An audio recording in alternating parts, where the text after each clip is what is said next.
Yum. Wah. Wah.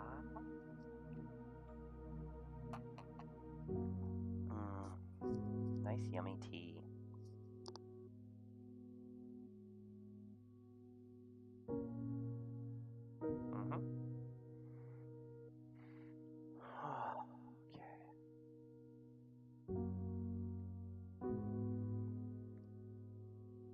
Gonna give it about 2 minutes and then we are going to start.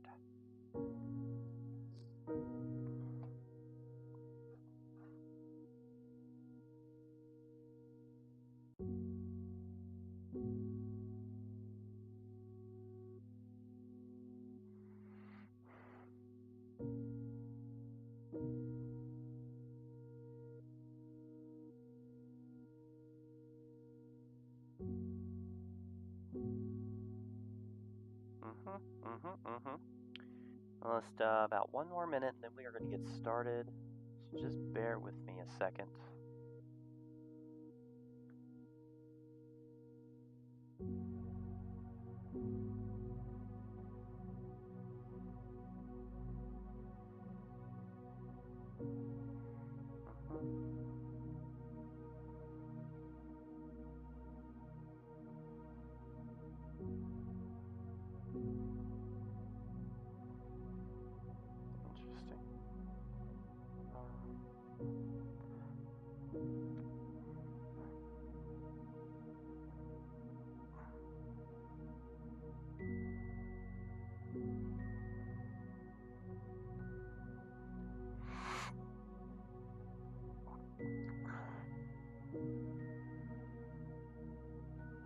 Oh, that's a really interesting point.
Still shows up like that.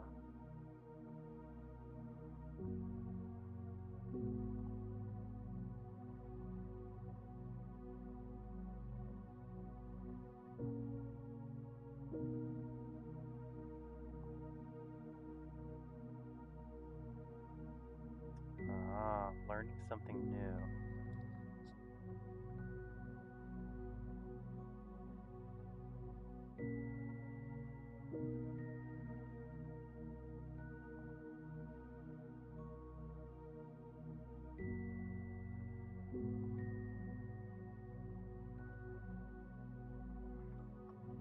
Learning some new things.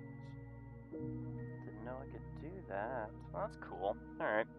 Hey, let's get started. Thank you. Hey, everybody. Thank you so much. This is Storytime with Phase. We are on part 5 of going through the visual novel Promises to Keep. Remember, as I'm going through the story, I'm not going to be dedicated to the chat, except for in between when we have decisions or stuff comes up. I'm going to try and keep up with the chat, but there's no guarantee. Just be cognizant of that. Alrighty, let's get started. Ooh, that's right. We ended with a decision.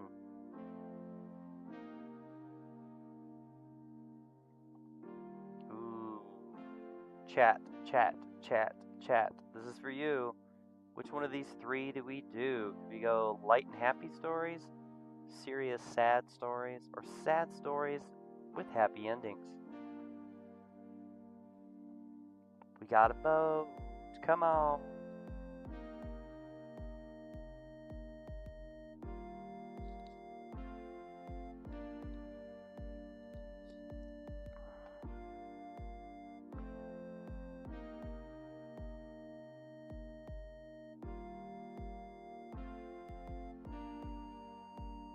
Anybody?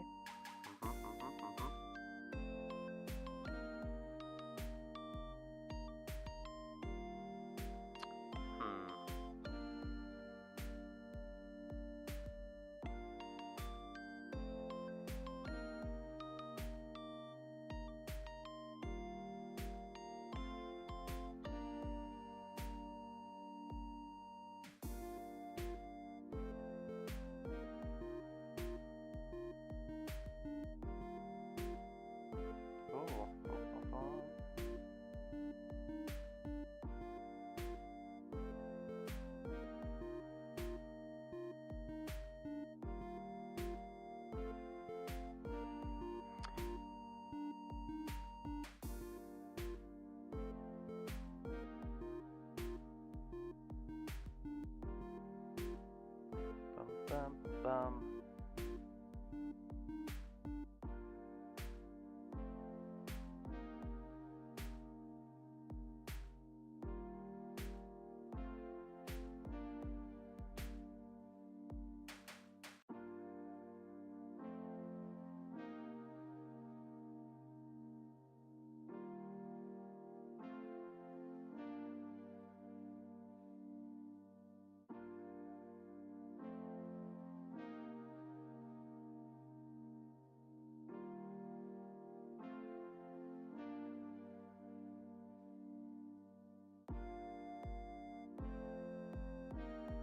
Wow.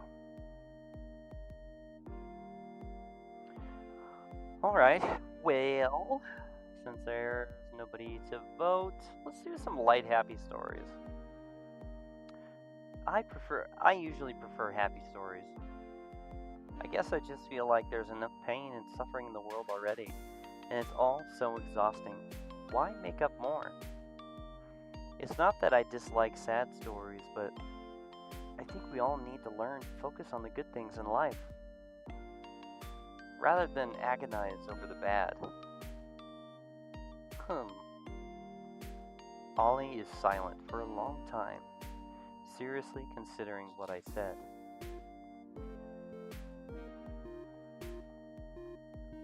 He opens his mouth to answer right as I start to get nervous. You know, that's a decent way to look at things. I agree that people tend to be pretty glass half empty. And cynicism without any silver lining can get very tiresome very quickly. I guess I feel like Ollie starts to stutter a little, cheeks turning slightly red. I don't know. I like sad stuff too. I feel sad pretty often, so I guess it's just nice to know that other people feel the same way. I like stories that recognize and understand pain, suffering, and loss. They feel more real to me. Like the author isn't just telling me what I want to hear, if that makes sense. But to be honest, I like a healthy mix of both. Like, you can't live on candy and soda alone. And the perfect meal has all the flavors represented. Bitter, salty, sweet. Those are the kinds of stories I like best. Stories that bring you to the edge of the precipice, but never let you lose hope. Those are the kinds of stories I like best. Stories that bring you to the edge of the precipice, but never let you lose hope. No, we just said that. I pressed the back button. Ollie looks directly into my eyes, his face deeply serious. Even the darkest night must end. And the sunrise is so stunning because you know that it will set. You know, I really think I would like Tales of Wheel and Woe. The name is very deceptive. Plenty of sunshine, plenty of shadow. And once you've played it, we could talk about it for real. Okay then, it's a promise. Ollie beams at me, trying and failing to rein in his excitement. Great! Oh, I'm so excited for you to start. There's several easy places where you can buy it, so. With an abrupt sound, the lights in the room go out, followed immediately by Ollie's computer screens. In an instant, we are bathed in darkness, eyes locking in grim understanding. The power. Shit. I knew I should have brought the surge protector. We hear voices from downstairs. Clearly, everyone else has noticed it too. Both our phones buzz. It's Artemis. The power is out. Everyone, please gather in the living room. You too, Ollie. The dino huffs in annoyance.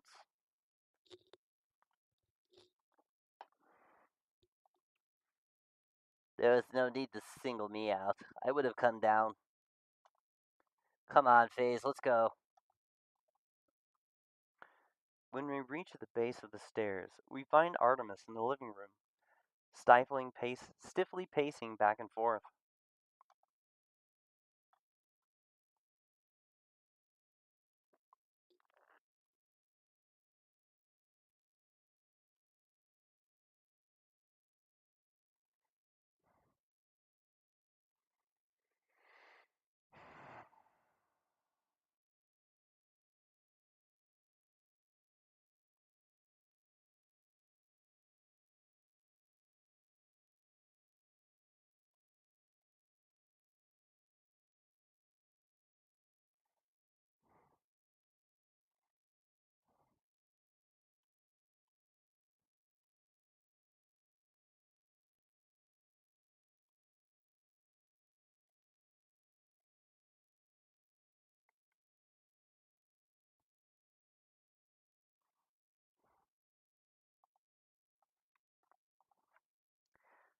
There you are, Ollie.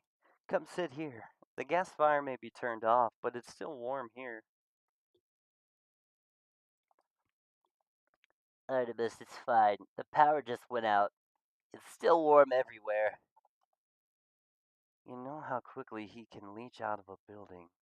Please, just sit. He gestures to the couch, the anxiety now plain in his voice. For a moment, the two of them just look at each other.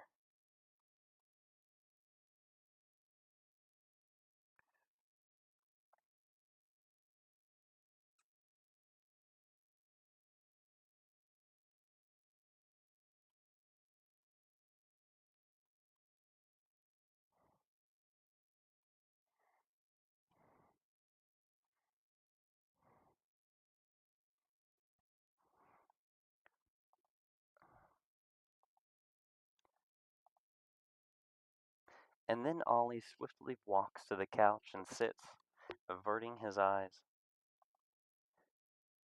Thank you. The bird turns to me. Have you seen Theo? No, not since this morning. He did say he was going to check on some houses after shoveling. The bird's scowl deepens, his forehead furrowing into a mess of feathery wrinkles. Great, just great. The front door creaks open and Rafi's head pops through.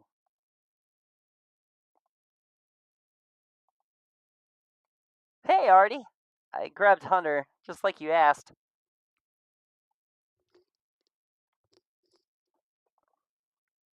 What's going on? I was just getting into the shoveling groove. The two of them file into the house, stomping the snow off their boots. The power's gone out. Artemis says briskly, bleh, absorbed in his phone. Here, come sit. It'll be easier to discuss when we're all in one place. Well, what about Theo? He went to check on a few neighbors, but he's still. Yes, I know. The bird cuts him off with a raised talon and slips his bone back into his pocket. I just sent him a text. Hopefully. All of our heads turn to a nearby side table. Wordlessly, Artemis walks over to the table and picks up the phone, sitting on its surface. Ugh, fucking believable. It's, Yep, it's Theo's.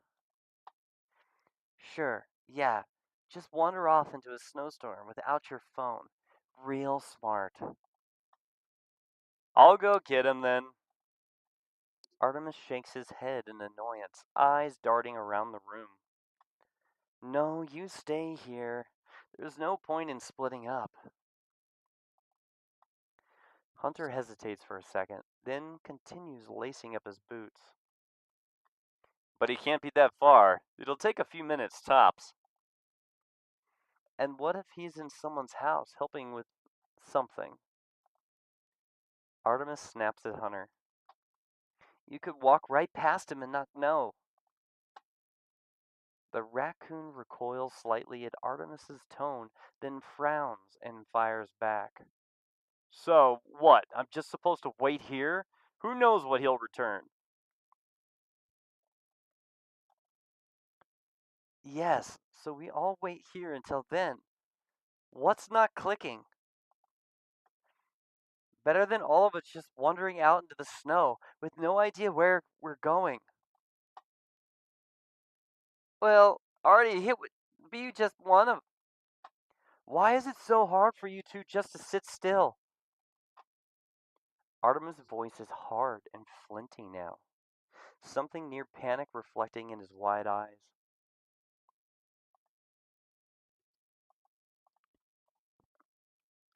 At that moment, Ollie stands up from the couch and strides purposefully across the living room.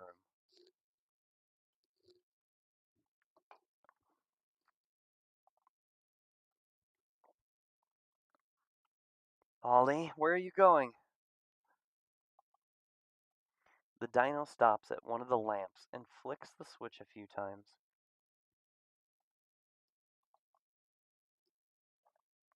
Nothing. Ollie, the power is out. What are you doing? Ollie doesn't answer, just moves on to the next closest lamp.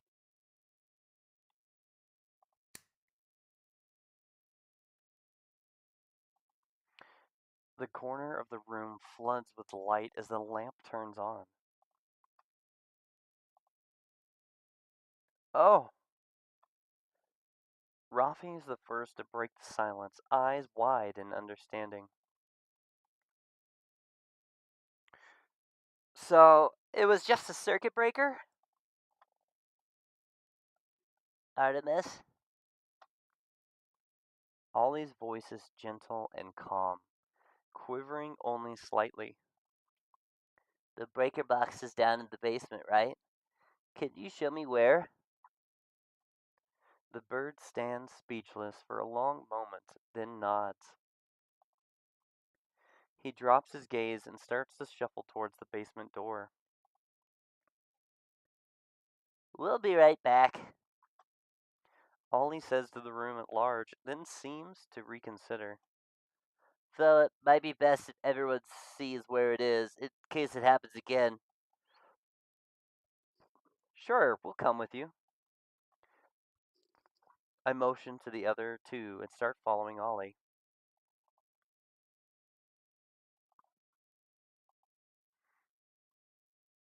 The basement is spacious, though dimly lit by a few small, snow-covered windows. Aided by his phone flashlight, Ollie locates the breaker box and quickly finds the trip switch. There we go. That should do it. Hunter sighs in relief and claps him on the back. Wow, good thinking, Ollie. I don't know why, but I never thought it would be the circuit breaker. Yeah, me neither. I guess because there's so many power outages already. The dino blushes and scratches the back of his head. I mean, the wiring in my building sucks, and I tend to use a lot of plugs at once, so I'm used to having to reset the circuits a lot. Speaking, I'll keep my desk box unplugged for now. I think that was probably what it did it. Huh, you sure? I bet we can find some other stuff to unplug so you can still use it. No, that doesn't seem very fair. I still have my laptop, and it's my fault that everyone got so worked up anyway. No. Artemis speaks up for the first time, sheepish and halting.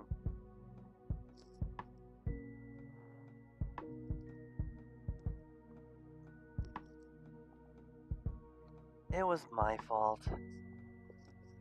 I got a little carried away. He looks at each of us in turn. Sorry, I was just worried about... His eyes flicked to Ollie for an instant. About everyone. I was trying to keep everyone safe and calm, and I didn't do a good job of that. Hey, no worries, bud. Hunter reassures him softly. No hard feelings, okay? We're all a little stressed. Yeah, we're all friends here. Don't worry about it, Artie. The bird scratches his head and smiles slightly. Thinking about it, I guess Rafi was right. It was starting to feel like we were all friends, even though some of us had only met yesterday. Let's get back upstairs, huh? I think we might let the stove on. Oh, right. Artemis turns and hustles back up the stairs, and we all follow, sharing smiles with each other. I hang back with Ollie as we re-enter the living room and folks start to go their separate ways. Really good call, Ollie. You saved us all a big headache. That was nothing, really. He glances over at the kitchen where Artemis and Rolfie are still figuring out lunch. Here, follow me up to my room again. I want to make sure everything's disconnected properly. Sure.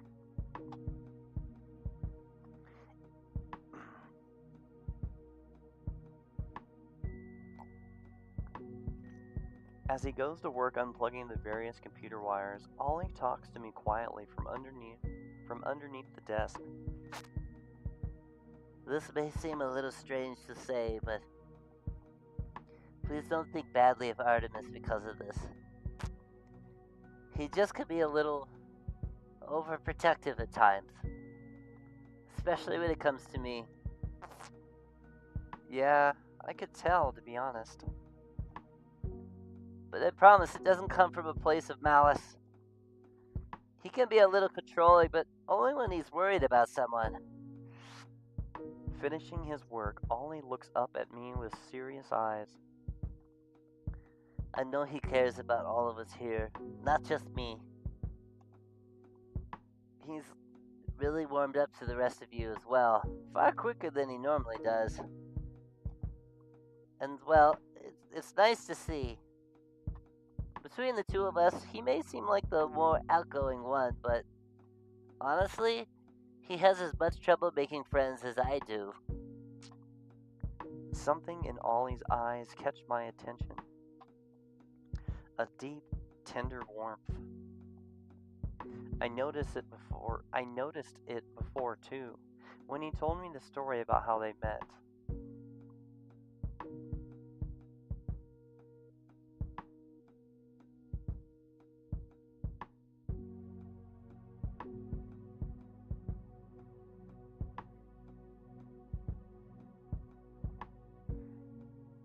It makes me want to ask, hey, sorry if this is a little forward, but Ollie blinks at me questioningly. Are you and Artemis a thing? A thing? Oh, Ollie turns redder than anyone I've ever seen. Far redder than Rolfie. Impressive for such a green dino. Oh, you mean like, no, we are not, a thing. Ollie mumbles, frantically twiddling his claws, eyes shooting around the room. Hey, I'm sorry. I shouldn't have pried. Based on the way you two talk about each other, I guess I just wouldn't be surprised if everyone else was thinking the same thing. Really? Oh, um, well, no. I mean, it's not like I wouldn't. I, I mean, uh, Look, it's okay. I'll drop it. Like I said, I shouldn't have brought it up. I, sorry. No, no, we're not a thing. We are very good friends. In the same way that you and Rafi are. He smiles at me, seemingly glad to have found his voice.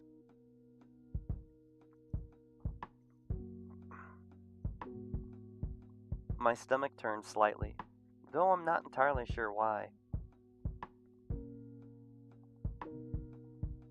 Or at least, I don't really want to think about why. Right, of course. Makes sense. A bit of awkwardness still hangs in the air as Ollie fiddles a bit more with his setup. Right as I start to check my phone, he speaks up. If you don't mind, I think I'd like to take a shower and freshen up.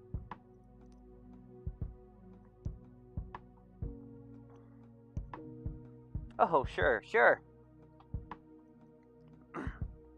Today's been a little more exciting than I bargained for.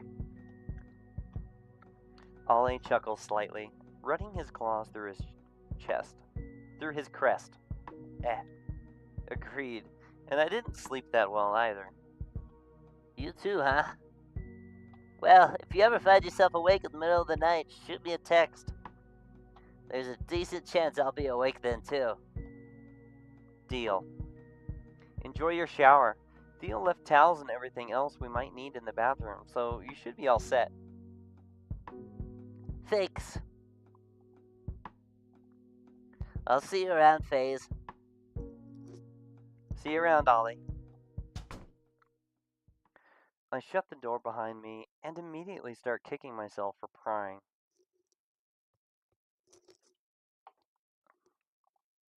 Come on, FaZe. Don't you remember what curiosity does to cats? Ollie was so embarrassed. As I start to make my way downstairs, I remember his request. Please don't think badly of Artemis. Maybe I should go check on him. Out of all of us, he seemed the most stressed by the day's events. Then my stomach growls in protest, reminding me that it's past lunchtime already. I could definitely use a bite.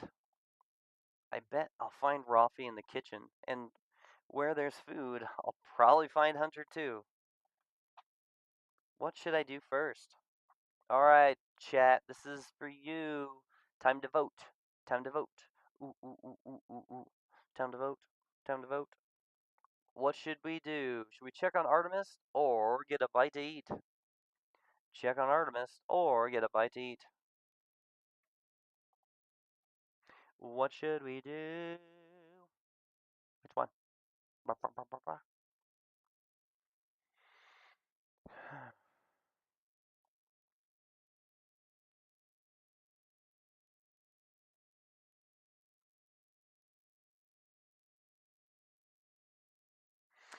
Going once, going twice. Alright.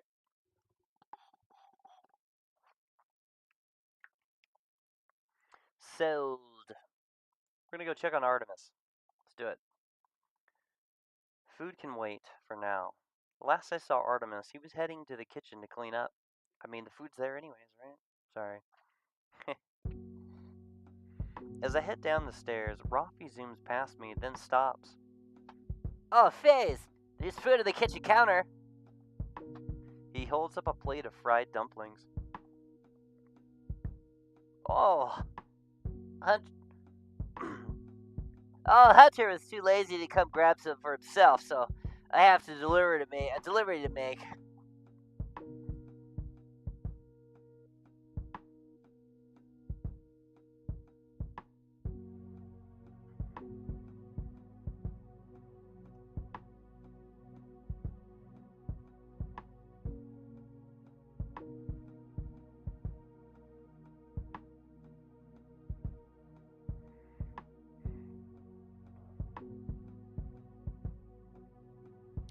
Delivery to make.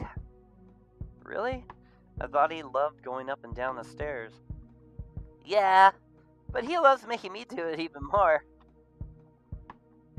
By the way, is Artemis still in the kitchen? Yep, he's just cleaning up. Gotcha. Thanks, Rafi. See ya.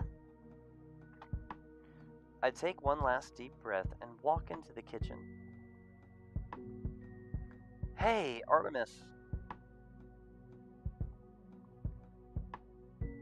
Hey, come down to eat? Sort of. To be honest, I mostly just wanted to check in on you. The bird blinks at me, obviously surprised. After all the commotion, just wanted to make sure you were doing okay. Oh.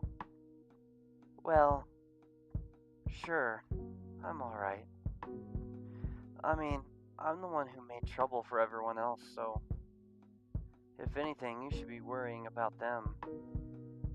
Okay, well, I'm worrying about you too. Fair enough. I'm a little annoyed with myself, that's all. I hate it when I panic like that. Sometimes when bad things happen, my brain immediately jumps to the worst case scenario. And once I've envisioned it, it's hard to shake.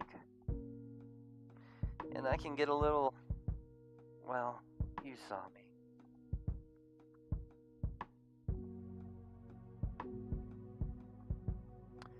He stares into his lap, wings drooping all the way to his sides. I did, yeah. But I also saw you apologize. Real quick, too. Like, immediately after.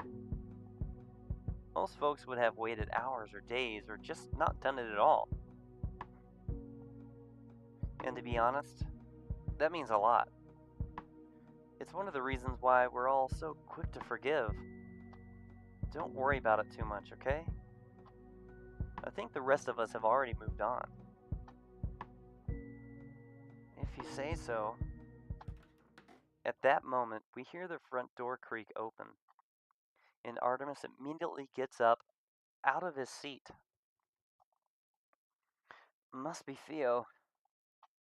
Look, I know we just had that talk and all, but I'm still gonna give him shit for leaving his phone here. I snort, gesturing for him to lead the way. Seems fair to me. It was pretty dumb.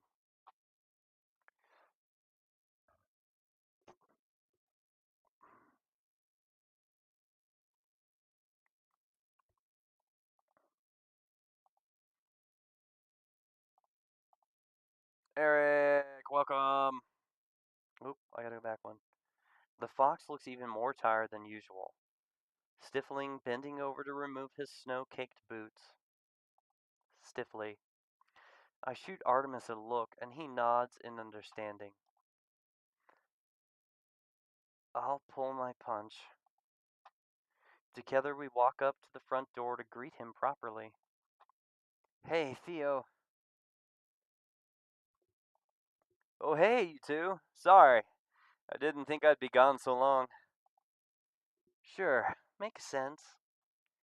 Artemis pauses a moment before continuing. You forgot your phone. He pulls the device out of one of his pockets and hands it to Theo. Yeah, I realized that eventually, but I was just in the middle of something and didn't have time to come back. helping folks with shoveling, among other things. Have you eaten since this morning? Theo opens his mouth to answer, but his stomach beats him to it. He grins sheepishly. No. The bird sighs. Theo, I don't want to give you a hard time, but please, next time you go out, remember to take your phone. We had some issues with the breaker box today. It had no way to get in touch with you. Theo's eyebrows shoot up. Oh, yeah. I'm afraid the wiring in this old house isn't great. Sorry. I was just anxious to get out there, that's all. It's fine, Theo. We just worry about you, that's all. You've got to take care of yourself, too. I left you a plate. It's at your usual place on the table. Theo opens his mouth to say something, then seems to change his mind.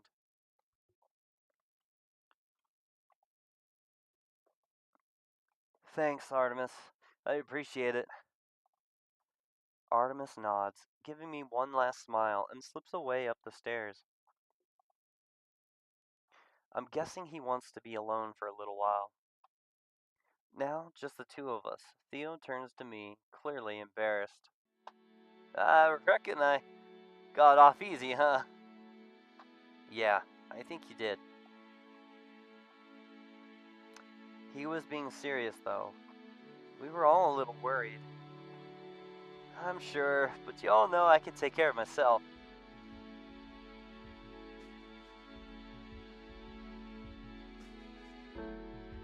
A hint of irritation creeps into his voice. Of course you can. In normal circumstances, it would be totally fine. But you said it yourself yesterday, this storm is something else. Okay, you're right.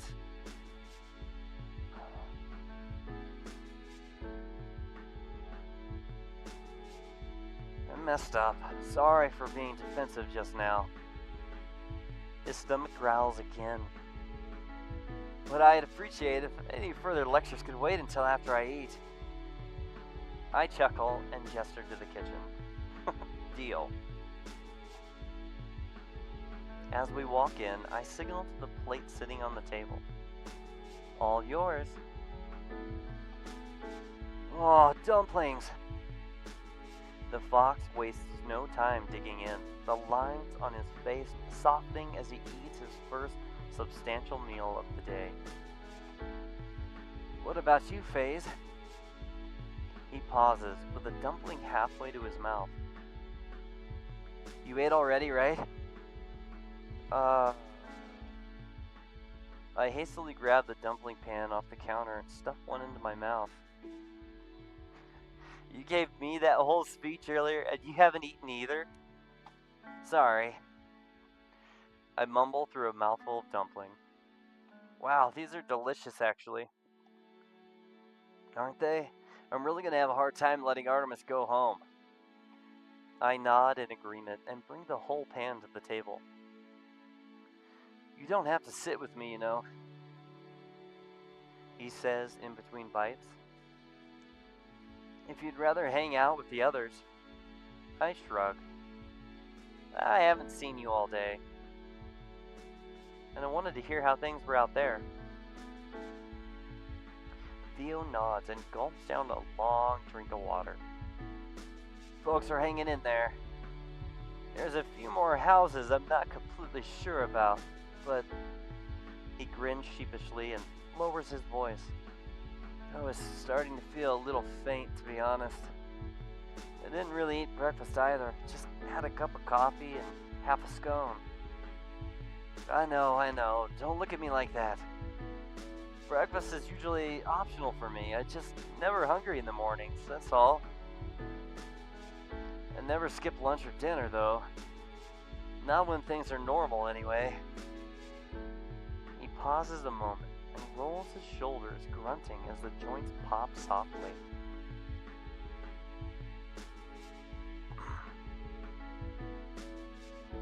Yeah, I guess I wore myself out today. A lot of folks needed help shoveling or carrying stuff. Maybe you should take the day off tomorrow. Theo laughs heartily and picks up his fork again. Maybe I should. It's pretty typical of me to be the only one working all in the snow. I realize that I have no idea what Theo's job is. It must be something lucrative with a house like this. If you don't mind me asking, what do you do for a living normally? Well, I'm afraid it's nothing fancy. I run a local maintenance company. You know, plumbing, electrical, HVAC, stuff like that. Normally we'd be busy around this time, but the storm has obviously put us out of work. Can't make house calls if the streets are buried. Cool. I guess that explains this huge house if you own the company. Theo blushes and scratches the back of his neck. Well, not so much. I could never afford this place under normal circumstances. This was my aunt's house, remember? Almost every nice thing I have, I inherited from her. Running a small business is tough and doesn't make as much as you'd think. The only reason corporate CEOs are so rich is because of worker exploitation and unethical business practice. And said corporations are huge and influential enough to get away with pretty much anything. We're a tiny company that plays and treats our workers fairly. We stay afloat with hard work and local support, and that's it. No one's going to bail us out if we get into the red. Theo hesitates, chuckles, and turns back to his plate. Sorry, kinda got on my soapbox there. Don't be sorry, I agree with everything you said. Theo shrugs. Even so, enough about me. What do you do for a living, FaZe? I feel like I've barely asked you anything about yourself. Shit. I should have seen this coming. Oh, I'm between jobs right now. Theo looks up at me and nods reassuringly.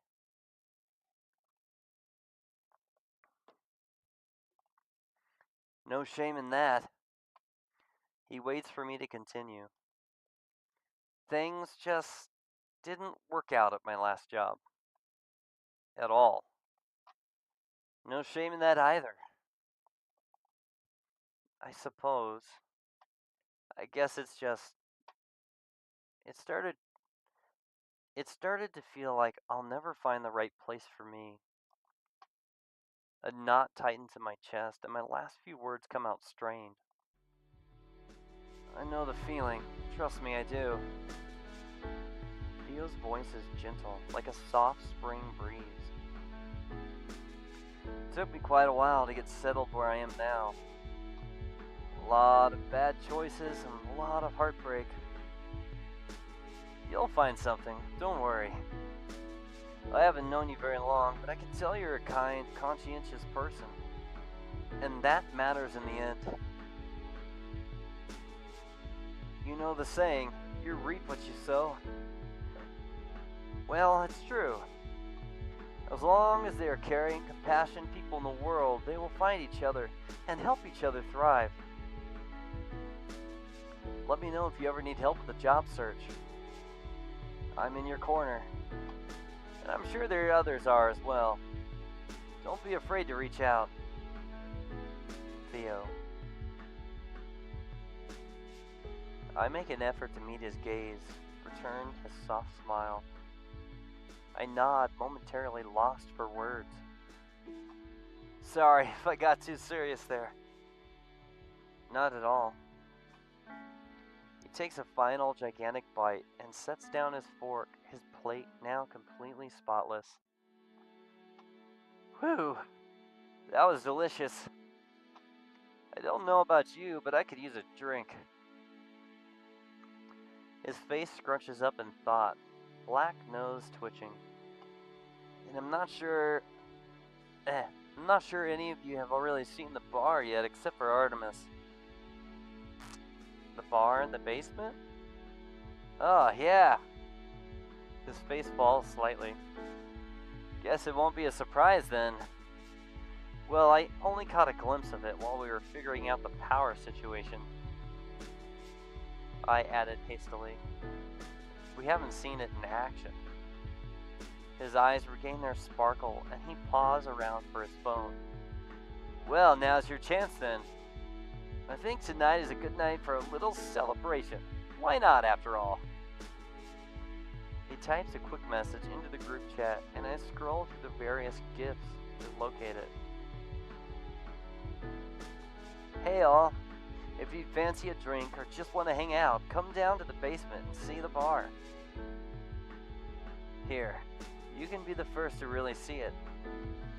Theo stands and motions towards the basement door. I follow him down the stairs and Theo switches on the lights. I'd only seen a fraction of it earlier. So now I take my time to examine the space. It's a little chilly, but spacious and comfortable. My eyes are immediately drawn to the pool table by the stairs, complete with a sufficiently fancy lamp. Next, they focus on an old-fashioned jukebox, glimmering gently in one corner of the room. And finally, a staley-looking movie projector and screen. This space is still kind of a work in progress. I keep meaning to furnish it more, but it's a pain and a half to get anything down these steps. Anyway, the bar is over here. Theo walks into a corner and flips a hidden switch. Soft lighting illuminates the dark wooden bar and its machine shelving, matching shelves, packed with fancy-looking bottles, glasses, mixing equipment, the works. Mixology is a bit of a hobby of mine, so I like to keep this place well stocked. Were you ever a bartender?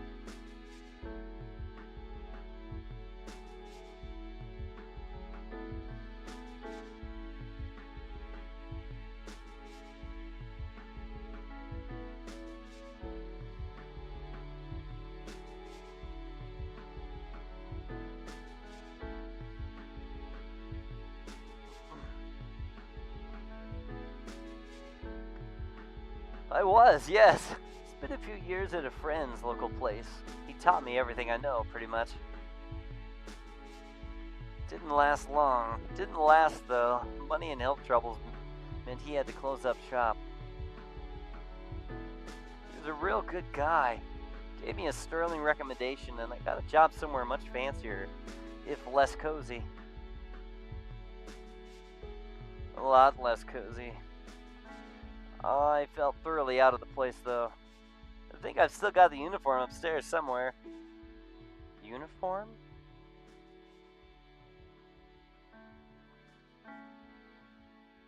Yeah, you know, basic vest and tie. I take a furtive moment to picture Theo all dolled up. I bet he looked very handsome. My thoughts are interrupted by paw steps on the stairs, and the whole gang appears at once, summoned by the promise of alcohol. Theo punches a code into the jukebox, then sets up shop behind the bar, smiling broadly at us. Oh! Rafi immediately cozies up to the bar, eyes scanning the display with wonder. I can make pretty much whatever you'd like, as long as I've got the ingredients. So, any takers? Rafi's paw shoots up in the air as if we were all in class.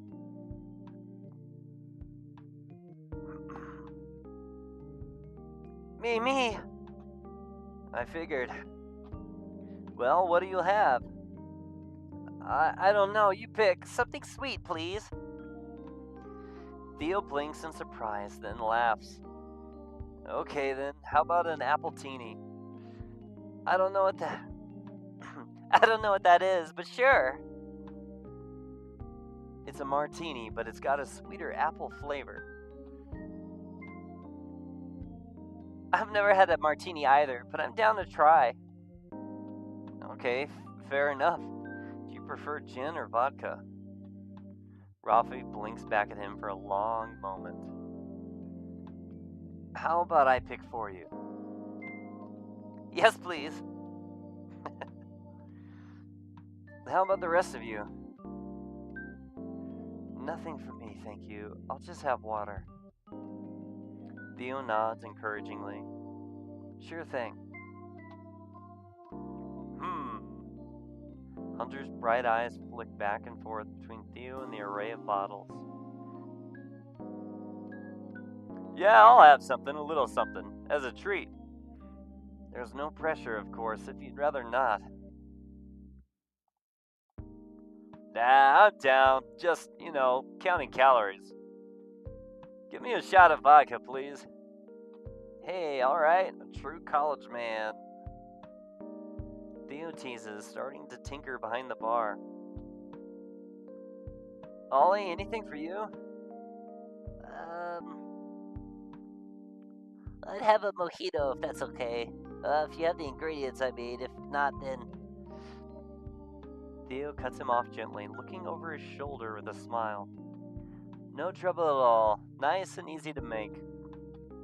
Ollie nods in gratitude and maneuvers himself onto a bar stool, gracefully draping his tail over the back. Theo... Oh, and at last, but certainly not least, Theo's eyes meet mine, and he grins playfully. What's your poison, FaZe? Alright. I'm going to stop there. My voice is getting tired.